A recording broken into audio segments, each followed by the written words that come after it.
Hello students, good morning. स्वागत है आप सभी का आपके अपने यूट्यूब चैनल पे। तो आज का हमारा नया टॉपिक है डाकघर के माध्यम से बचत।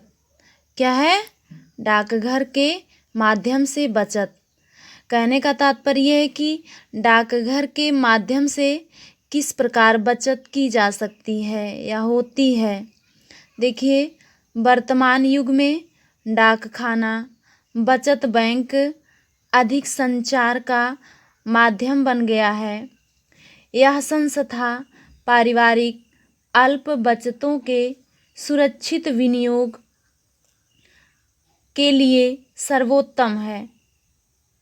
डाकघर बचत खाते के कुछ नियम होते हैं जिनका पालन करना खातेदारी के लिए आवश्यक होता है।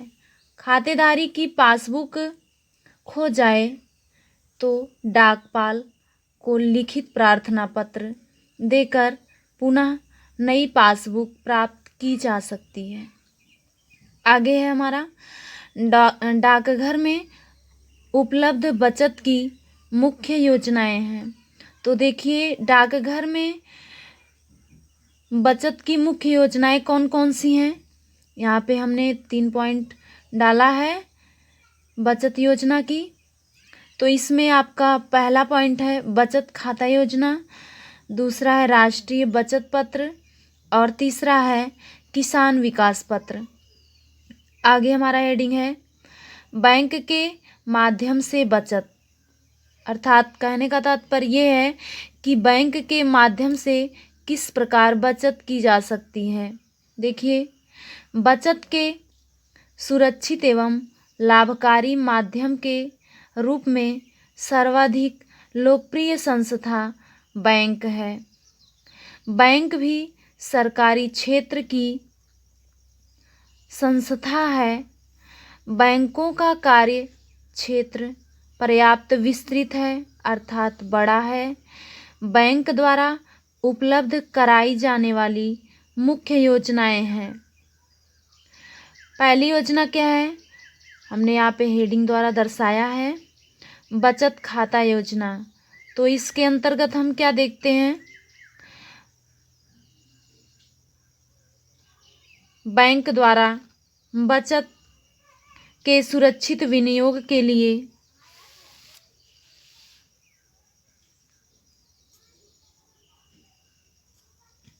उपलब्ध कराई जाने वाली योजनाओं में बचत खाता योजना सर्वाधिक लोकप्रिय है। बचत खाता खोलने के लिए बैंक से प्राप्त होने वाले फॉर्म को भरना पड़ता है। बचत खाता खोलने वाले व्यक्ति को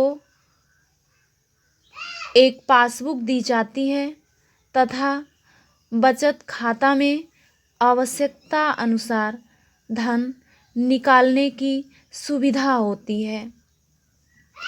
अब हमारा ये बचत खाता समाप्त हुआ। अब दूसरी हेडिंग हमने डाली है चालू खाता योजना। तो यहाँ पे देखिए, चालू खाता योजना सामान्य रूप से व्यापारियों के लिए हितकर होती है। इस खाते में रुपया जमा करने तथा निकालने की पूर्ण छूट होती है। इस खाते में केवल चेक द्वारा ही धन निकाला जाता है। चालू खाते में जो है वो केवल चेक द्वारा ही धन को क्या किया जाता है? निकाला जाता है। अब हमारा ये तीसरा पॉइंट है निश्चित अवधि का जमा खाता। क्या है? निश्चित अवधि का जमा खाता। अवधि का मतलब समय होता है। अवधि का मतलब क्या होता है? समय होता है। तो आगे देखिए, इसमें इस खाते में धन एक निश्चित अवधि, जैसे आपका 1 साल या 2 साल या 3 साल, ये आपका अवधि है। तो निश्चित अवधि वर्ष के लिए जमा किया जाता है। इसमें ब्याज की दर बचत खाते की अपेक्षा अधिक होती है। बचत खाते की अपेक्षा जो है ब्याज की दर निश्चित अवधि खाते में क्या होती है, अधिक होती है। तो आगे हमारा चौथा पॉइंट है संचयी सावधि बचत खाता। क्या है, संचयी सावधि बचत खाता। तो इसमें है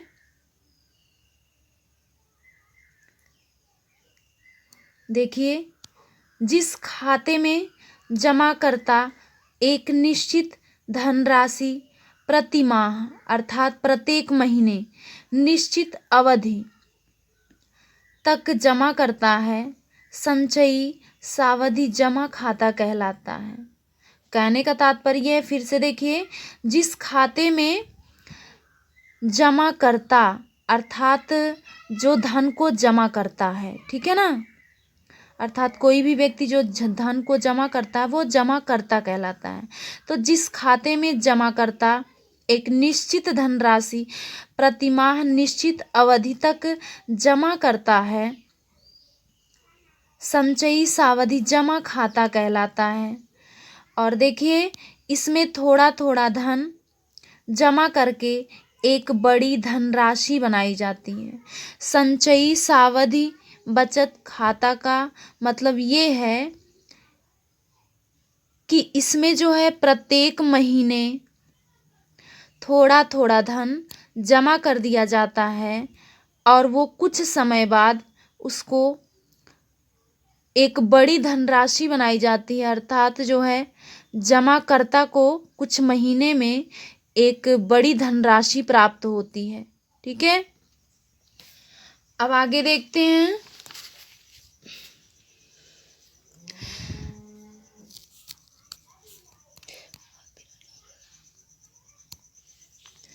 पासबुक तथा चेकबुक का स्पष्टीकरण। क्या है, पासबुक तथा चेकबुक का स्पष्टीकरण, अर्थात कहने का तात्पर्य है कि पासबुक और चेकबुक क्या है।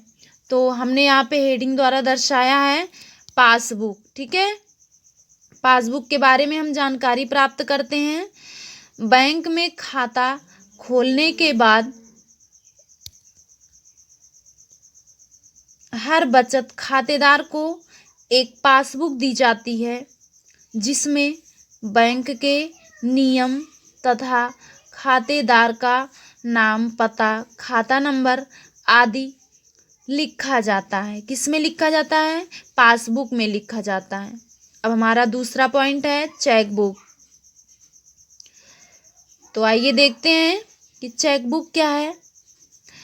बैंक में चालू खाते तथा बचत खाते से जमाकर्ता को धन निकालने के लिए चेकबुक दी जाती है और चेकबुक में 10 से 100 तक के चेक ही हो सकते हैं। ठीक है ना। आगे है चेक के प्रकार। क्या है, चेक के प्रकार। बैंक से धन निकालने तथा दूसरों को धन देने के लिए कई प्रकार के चेक का प्रयोग किया जाता है और ये चेक जो है 4 प्रकार के होते हैं।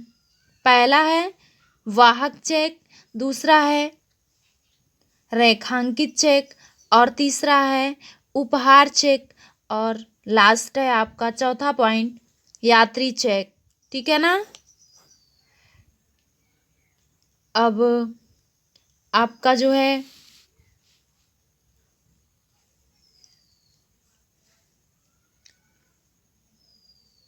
लास्ट पॉइंट चल रहा है जीवन बीमा के लाभ। क्या है, जीवन बीमा के लाभ, अर्थात जीवन बीमा से क्या लाभ होता है, जीवन बीमा से क्या लाभ होता है। तो देखिए, हमें पहला पॉइंट है इसमें, जीवन बीमा कराने से अनिवार्य बचत की आदत पड़ती है। जीवन बीमा कराने से अनिवार्य बचत की आदत पड़ती है।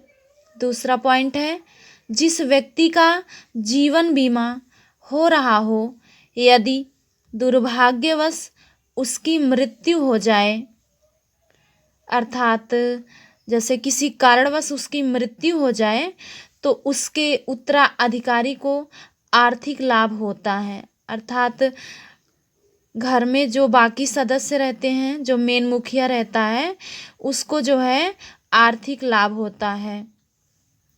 आपका तीसरा पॉइंट है और लास्ट पॉइंट है, आवश्यकता पड़ने पर बीमा कंपनी जीवन बीमा करवाते हुए व्यक्ति को ऋण भी दे सकती है, अर्थात कर्ज भी दे सकती है। तीसरा पॉइंट है, ध्यान से देखिए, आवश्यकता पड़ने पर बीमा कंपनी जीवन बीमा करवाते हुए व्यक्ति को ऋण भी दे सकती है। और यहाँ नोट्स के जरिए हम दर्शाए हैं, पारिवारिक बचत का एक उत्तम साधन जीवन बीमा योजना है। पारिवारिक बचत का एक उत्तम साधन, सबसे बढ़िया साधन जीवन बीमा योजना है। तो आज के इस वीडियो में हम आपको बस इतनी ही जानकारी देंगे। हमारा अगला वीडियो देखने के लिए चैनल को लाइक कीजिए, सब्सक्राइब कीजिए और कमेंट करके बताइए कि ये वीडियो कैसा लगा। Okay, thank you.